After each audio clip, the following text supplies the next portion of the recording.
सभी भक्तों को मेरा सादर प्रणाम। आपका मेरे चैनल आपकी किस्मत भोलेनाथ के हाथ में हार्दिक स्वागत है। तो भक्तों, आज मैं आपको भगवान भोलेनाथ की एक और कथा लेकर आया हूँ। तो सभी भक्त इसको प्रेम से सुने। एक बार शिवजी और पार्वती कैलाश पर्वत पर बैठे हुए पृथ्वी लोक की बातें कर रहे थे।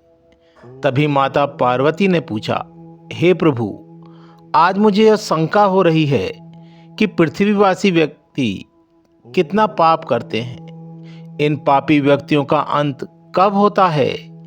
तब भोलेनाथ कहते हैं, हे पार्वती, मैं तुम्हें एक कहानी के माध्यम से बताऊंगा, जिस कहानी के अंत में तुम्हें पता चल जाएगा कि पापी व्यक्ति का अंत कब होता है। कहानी को बहुत ही ध्यान से सुनना। पार्वती, एक गांव में दो भाई रहते थे। उसमें से बड़ा भाई बहुत ही ईमानदार था। वह जो भी काम करता बहुत ही ईमानदारी के साथ करता था। वह एक सोने चांदी का व्यापारी था। वह अपनी दुकान में जब भी बैठता और दुकान पर ग्राहक आता तो वह उसका सही कीमत ही ग्राहक से लिया करता।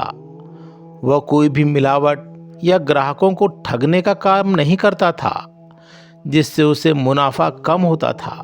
लेकिन उसके घर का खर्च बहुत ही आराम से चल जाया करता था। एक बार सुनार का बेटा बीमार हो गया। उसकी देखभाल व इलाज के कारण उसका सारा कारोबार कमजोर हो गया। उसके पास जो भी धन था वह लड़के की बीमारी में लग गया। अब तो घर का खर्च भी चलना मुश्किल हो रहा था और उसका भाई, जो ग्राहकों को ठगा करता था, सोने चांदी में मिलावट कर ऊंची कीमतों में बेचा करता था, जिस कारण उसके पास धनों का भंडार था।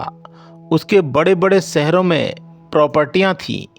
यह देख बड़ा भाई छोटे भाई को देखकर कहता था, ऊपर वाला भी न्याय नहीं करता, वह भी अन्यायी है।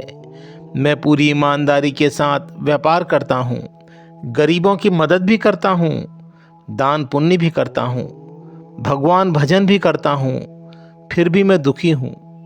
मेरे घर का खर्चा भी नहीं चल पाता। वहीं दूसरी तरफ मेरा छोटा भाई बेईमानी, मिलावट तो वह करता ही है। ना तो वह गरीबों की मदद करता है और ना दान पुण्य और ना ही भगवान भजन करता है। फिर भी वह कितना धनवान है। ईमानदारी में कुछ भी नहीं रखा है। ना तो अपने बेटे का सही से इलाज करा पा रहा हूँ और ना ही अन्य कोई सुविधा ले पा रहा हूँ। वहीं बेईमानी करने वाले के पास सारी सुख सुविधाएं हैं और बीमारी तो उसको आती ही नहीं है। भगवान कैसा न्याय करता है। बस बड़ा भाई इन्हीं विचारों में डूबा रहता था। एक बार बेईमान भाई व्यापार के सिलसिले में दूसरे देश गया और वहां से समुद्र के रास्ते चोरी से बहुत से आभूषण व जेवरात लेकर आ रहा था। तभी नदी में तेज तूफान व आंधी आई, जिससे इसके द्वारा लाए गए चोरी के सारे आभूषण समुद्र में डूब गए। बड़ी मुश्किल से उसकी जान बच पाई।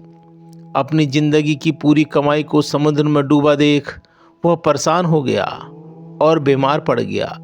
सदमे के कारण उसकी बीमारी बढ़ती चली गई और उसका चलना फिरना भी मुश्किल हो गया। उसकी यह हालत देख बच्चों ने भी उससे अपनी दूरी बना ली और वह भी अपने व्यापार का विस्तार करने में लग गए। पत्नी भी बच्चों के साथ उनकी दिनचर्या में शामिल होने लगी और वह बिल्कुल अकेला हो गया। वह अकेले पड़े पड़े वह सोचता कि मैंने बेईमानी से कितना धन कमाया, गाड़ी, नौकर चाकर सब थे मेरे पास, लेकिन आज मैं अकेला और बीमार हूँ। सभी ने मेरा साथ छोड़ दिया है। और वहीं मेरा बड़ा भाई, जो ईमानदारी से अपना व्यापार करता था, आज उसके पास धन तो कम है, लेकिन पुत्र और पत्नी सुख तो है। पार्वती, जो पाप का वृक्ष होता है, प्रारंभ में तो वह पेड़ अच्छी तरह फलता फूलता है, लेकिन जल्द ही उस पेड़ की जड़ें खोखली हो जाती हैं और वह पेड़ पूरी तरह सूख जाता है। पार्वती, इस कहानी से तुम्हें तुम्हारे प्रश्न का उत्तर मिल गया होगा। हाँ स्वामी, जब पाप का पानी गले से ऊपर चढ़ जाता है तो पाप का अंत हो जाता है। तो भक्तों, यह कहानी यहीं पर समाप्त होती है।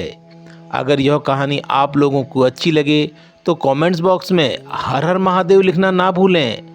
और अगर कहानी बोलते समय बोलने में कोई मुझसे त्रुटि हुई हो तो उसके लिए मैं आपसे क्षमा मांगता हूँ और भगवान भोलेनाथ से प्रार्थना करता हूँ कि अपने हर भक्त की झोली खुशियों से भर देना। हर हर महादेव, हर हर महादेव।